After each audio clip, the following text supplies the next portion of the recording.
Baik, Assalamualaikum warahmatullahi wabarakatuh. Selamat pagi, salam sehat, dan salam sejahtera bagi kita semua. Selamat pagi, anak-anak kelas 3 SDN Sukosari 2.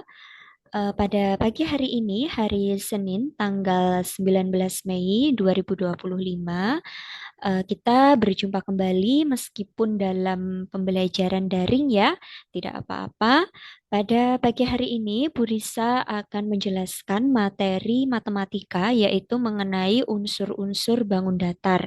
Nah, Bu Risa akan menjelaskan secara ringkas saja poin-poin penting untuk menambah wawasan anak-anak kelas 3 dan menambah pengetahuan supaya lebih paham mengenai materi unsur-unsur bangun datar. Nah, pada bab ini kalian akan mempelajari tentang garis, sudut, garis-garis tegak lurus, dan garis-garis sejajar. Yang pertama yaitu titik, sinar, dan garis. Nah, yang pertama mengenai sinar garis. Apa itu sinar garis? Nah, gambar ini adalah gambar dari sinar garis AB yang disimbolkan dengan huruf AB, A besar, B besar, kemudian di atasnya ada panah ya. Jadi simbol dari sinar garis itu adalah A, B, kemudian di atasnya yaitu panah ya. Sinar garis hanya dapat diperpanjang satu sisi, yaitu di sisi B. Jadi hanya bisa diperpanjang di sisi B ini saja. Yang ini tidak bisa diperpanjang. Itu namanya sinar garis ya. Jadi simbolnya panah kemudian AB. Yang kedua yaitu ada garis. Nah, gambar di samping adalah gambar garis CD yang disimbolkan dengan CD, kemudian di atasnya ada garis, kemudian panahnya ada dua. Nah, jika sinar garis tadi panahnya itu hanya satu ya di sebelah kanan, sedangkan garis itu panahnya ada dua, yaitu di sebelah kanan maupun sebelah kiri itu ada panahnya. Garis itu dapat diperpanjang di kedua sisi ya, baik di sisi kanan maupun sisi kiri ini bisa diperpanjang. Ini yang membedakan garis dengan sinar garis yang tadi. Kemudian yang ketiga ada ruas garis. Nah, gambar ini adalah gambar ruas garis KL yang disimbolkan dengan KL, kemudian di atasnya ada garis. Ruas garis itu memiliki panjang tertentu atau tetap. Jadi ruas garis ini tidak bisa diperpanjang lagi ya. Jadi dia memiliki panjang tertentu atau tetap. Misalnya panjangnya 3 cm atau 5 cm atau 10 cm. Jika garis dan sinar garis itu panjangnya tidak tetap karena masih bisa diperpanjang. Kemudian dua titik berbeda yaitu P dan Q hanya dapat dilukis dengan satu ruas garis lurus. Ruas garis pada gambar di samping adalah PQ, kemudian di atasnya diberi garis. Ini simbol ya, simbol dari ruas garis PQ. Dua titik berbeda, yaitu titik E dan F, dapat dilukis dengan berbagai garis lengkung. Terdapat tiga garis lengkung pada gambar di samping, yaitu yang berwarna hijau, merah, dan biru, serta bisa diperbanyak sampai tak terhingga. Nah, jadi selain ada ruas garis yang lurus, itu juga ada ruas garis yang melengkung, ya, atau garis lengkung. Kemudian gambar di samping bukan garis lengkung, melainkan gabungan dari empat ruas garis. Nah, jadi yang terakhir ini adalah gabungan dari beberapa ruas garis, yaitu ruas garis PK, kemudian ruas garis KL, ruas garis LM, dan ruas garis MQ. Nah, seperti itu. Jadi, em, ada yang namanya sinar garis, garis, kemudian ruas garis, ada juga yang berupa garis lengkung. Nah, berikutnya Bagaimana sih cara mengukur panjang ruas garis?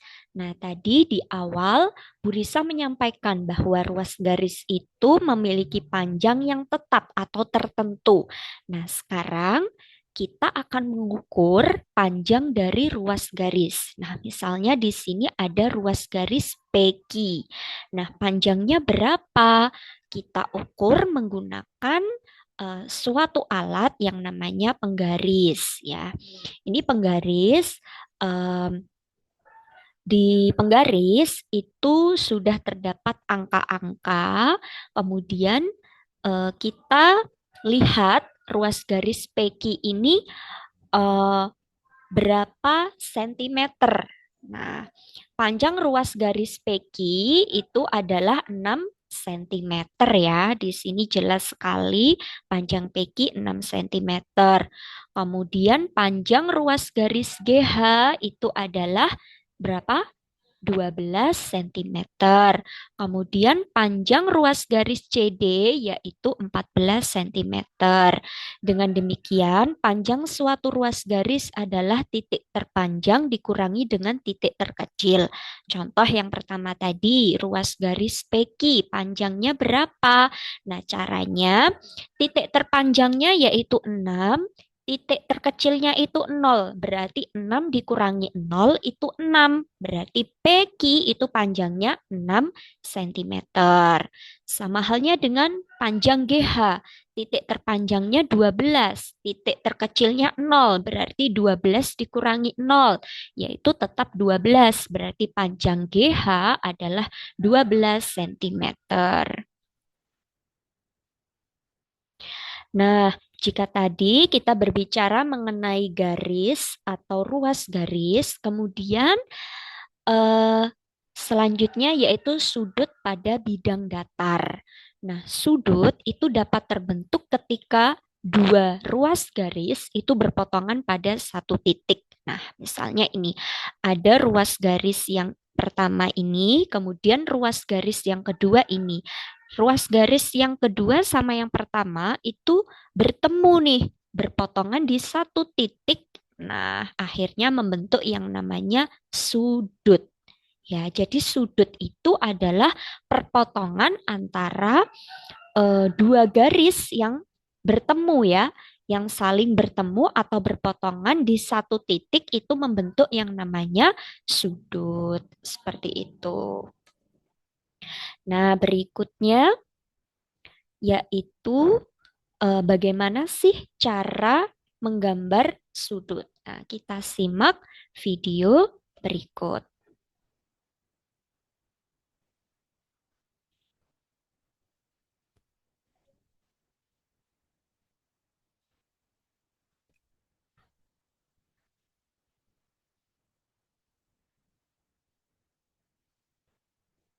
We use a protractor to find the measurement.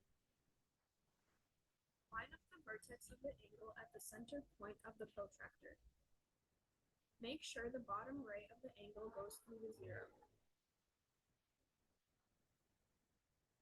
Count up from zero until the other ray intersects. This is the measurement of your angle. This angle has a measurement of 60 degrees. Keep in mind, make sure you always count up starting from zero. If you started from 180 degrees, you would get the wrong answer of 120 degrees. Nah, oke. Perhatikan ya anak-anak. Cara mengukur besar dari sebuah sudut itu kita menggunakan yang namanya busur ya. Yang pertama itu adalah kita letakkan bagian tengah busur di titik O. Ini kita misalnya di sini adalah titik O ya. Jadi kita letakkan bagian tengah busur di salah satu di titik sudut, yaitu di sini ada misalnya titik O. Nah, kemudian salah satu kaki sudut, nah ini tadi kan ini yang namanya kaki sudut, kemudian ini titik sudut, ini adalah kaki sudut. Nah, bagian tengah busur itu kita paskan kita sesuaikan dengan titik sudut. Kemudian kaki sudut, salah satu kaki sudut itu kita sesuaikan dengan garis nol ya. Garis nol itu yang ini ya. Garis nol itu yang ini.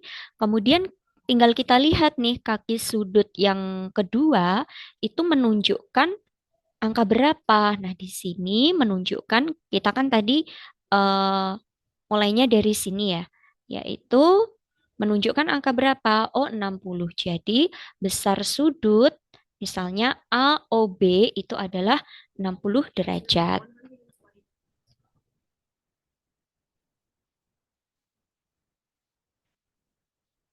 Let's try another example.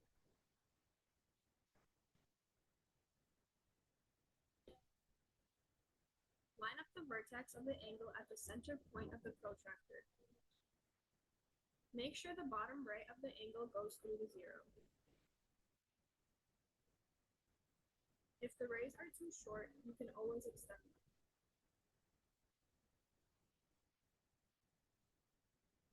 Count up from zero until the other ray intersects. This is the measurement of your angle. This angle has a measurement of 137 degrees. Keep Oke, nah ini contoh mengukur besar sudut yang kedua ya. Yang pertama tadi kita mengukur besar sudut lancip. Nah, sekarang mengukur besar sudut tumpul, yaitu yang besarnya lebih dari 90.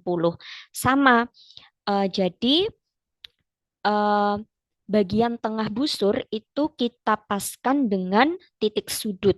Ya, itu harus ya. Jadi bagian tengah busur kita paskan dengan titik sudut. Kemudian kaki sudut yang pertama itu kita paskan atau kita sesuaikan dengan garis nol, yaitu nolnya ini. Ya, nolnya yang ini kita paskan dengan kaki sudut yang ini. Ini harus pas ya, harus lurus. Kemudian kita lihat kaki sudut yang kedua itu menunjukkan angka berapa. Oh, di sini menunjukkan angka 137 derajat. Nah, tadi kita mulainya mengukur dari nol ini. Nah, kemudian kita lihat menunjukkan angka 137 derajat. keep in mind, make sure you always count up starting from zero. If you started from 180 degrees, you would get the wrong answer of 43 degrees.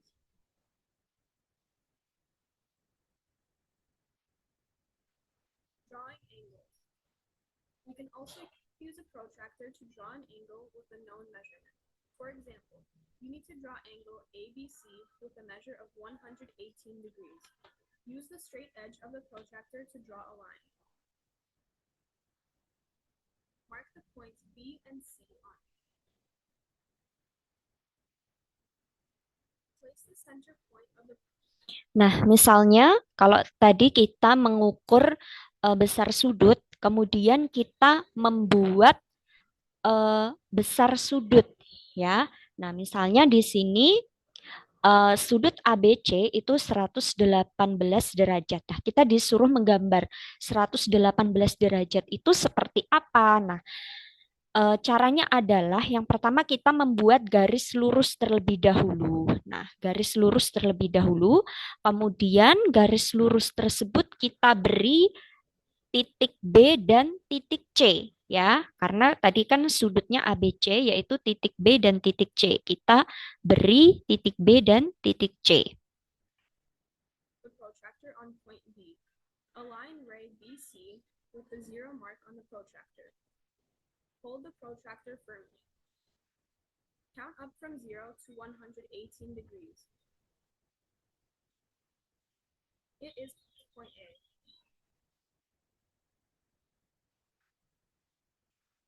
Use the straight edge of the protractor to draw the ray BA.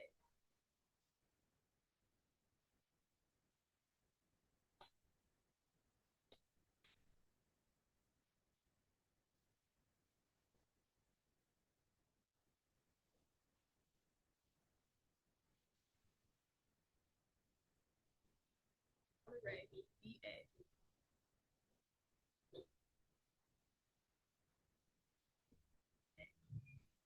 very edge of the protractor. Use the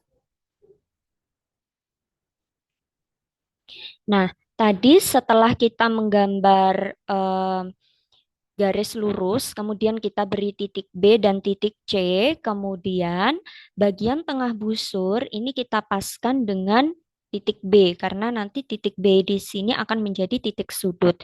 Kemudian ini yang C ini harus kita luruskan dengan angka 0, karena nantinya BC akan menjadi kaki sudut yang pertama.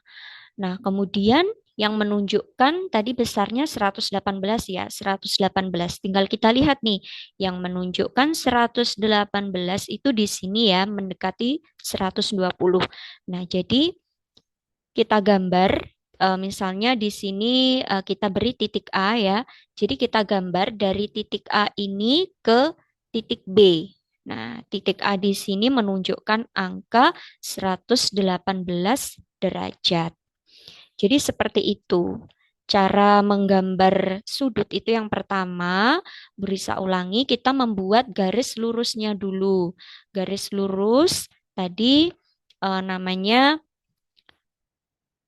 ABC ya. Jadi garis lurus kita beri titik B dan C. B ini harus pas dengan tengah busur, kemudian titik C itu kita paskan dengan angka 0. Kemudian mana yang menunjukkan 118 kita beri titik A kita hubungkan dengan titik B. Jadilah nanti sudut ABC itu 118.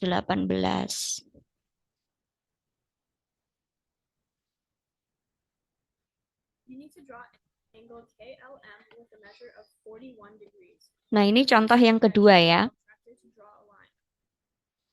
Kita gambar garis lurus terlebih dahulu. Points L and M on it. Kemudian kita beri huruf L dan M ya. L dan M. Point L. Bukan KL ya. LM with a zero mark on L dan M. hold the protractor firmly.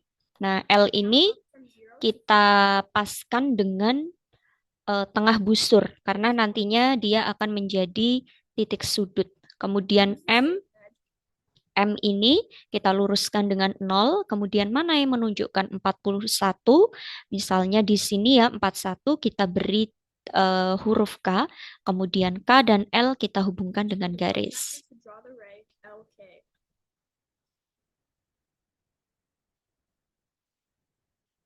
Oke, seperti itu. Jadi cara menggambar sebuah sudut ya. Tadi kita sudah belajar cara mengukur besar sudut, kemudian cara menggambar sudut. Nah, berikutnya macam-macam sudut. Nah, sudut itu ada macam-macamnya ya, Nak ya. Yang pertama ada sudut lancip. Nah, sudut lancip itu besarnya kurang dari 90, bisa 30, 50, 80. Kemudian yang kedua ada sudut siku-siku, itu besarnya tepat 90 derajat. Kemudian sudut tumpul itu lebih dari 90 derajat. Bisa 120, 150, dan sebagainya.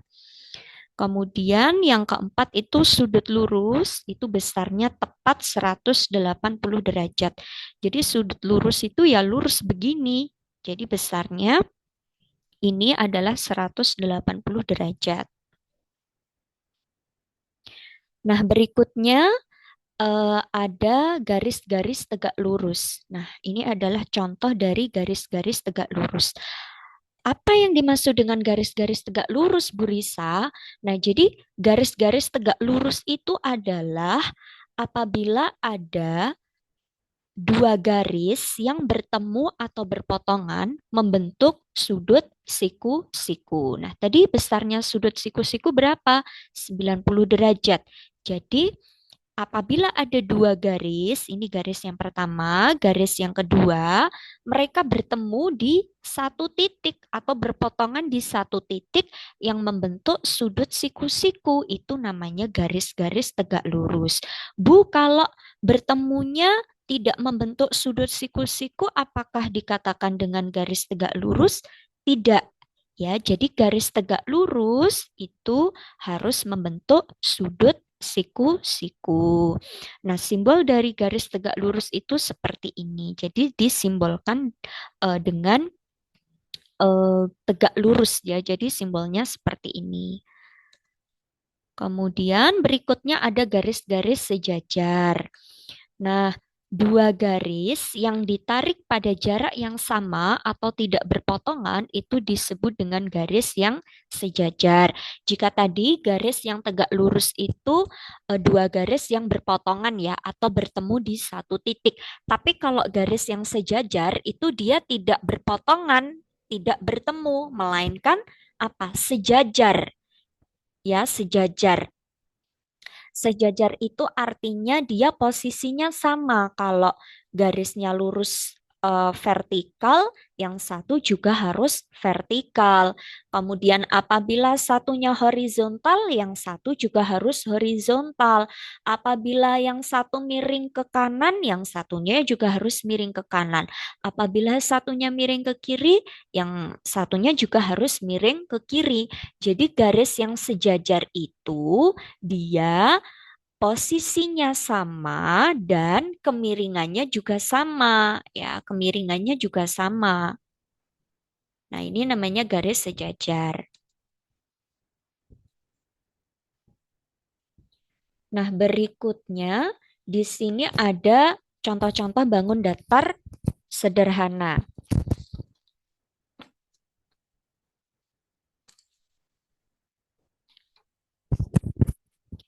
Bangun datar sederhana yang pertama itu ada persegi. Nah, apabila ada 4 batang korek api yang sama panjang, kemudian dihubungkan setiap ujungnya itu dapat membentuk sebuah persegi. Nah, persegi ini yaitu persegi PQRS itu memiliki 4 sudut, yaitu sudut P, sudut Q, sudut R, dan sudut S. Selain memiliki 4 sudut, itu juga memiliki 4 sisi, yaitu sisi PQ, sisi QR, sisi RS, dan sisi SP.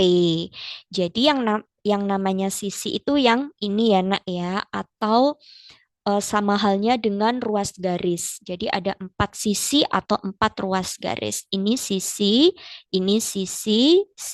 dan sisi. Berikutnya ada persegi panjang. Persegi panjang. Persegi panjang ini juga memiliki 4 sudut, yaitu sudut A, B, C, dan D. Serta memiliki 4 sisi juga, yaitu AB, BC, CD, dan DA. Kemudian yang ketiga ada segitiga. Nah, segitiga jika tadi persegi dan persegi panjang itu memiliki 4 sudut dan 4 titik sudut ya. Kalau segitiga itu dia memiliki 3 sudut, yaitu sudut A, sudut B, dan sudut C. Nah, selain memiliki 3 sudut, juga memiliki 3 sisi, yaitu sisi AB, sisi BC, dan sisi CA. Kemudian yang terakhir itu adalah lingkaran. Lingkaran ini dia unik, tidak seperti bangun-bangun yang awal tadi, persegi-persegi panjang dan segitiga yang memiliki sudut. Tapi kalau lingkaran dia tidak memiliki sudut. Nah, mana coba sudutnya? Nggak ada kan? Nah, sudut tadi apa? Sudut itu adalah pertemuan antara 2 ruas garis yang saling bertemu. Nah, kalau lingkaran dia tidak memiliki sudut dan hanya memiliki 1 sisi, yaitu ini, sisi lengkung ini. Nah, ini satu.